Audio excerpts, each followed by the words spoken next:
Почитувани присутни, денес би сакал пресконференцијата да ја посветам на АД Елем и на РЕК Битола, каде што директорот на Елем, господинот Ковачевски, продолжува со тендерите и со договорите кои што значат дополнителна штета на буџетот на државата. Директорот Ковачевски би требало да си даде оставка од директор на АД Елем заради лакомоста за профит на приватни лица и фирми блиски до фамилијата на власт.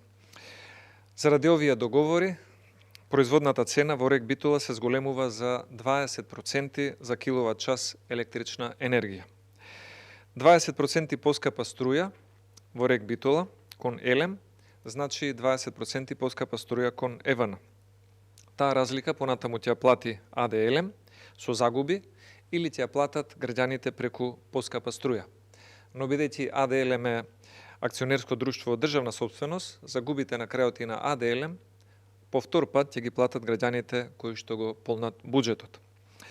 До ВМРО ДПМН стигна 11 склучени договори за ископ во вкупна вредност од околу 4 милиони евра, пари кои што ќе се дадат за изнајмување на машини од приватни фирми за ископ на јаглен, при што цената за ископ на 1 тон јаглен се зголемува од 15 на 30 евра за 1 тон. Ова е двојно зголемување на цената за ископ на јаглен, што влијае на рентабилноста на АД Елем и на цената на струјата што ја платиат граѓаните.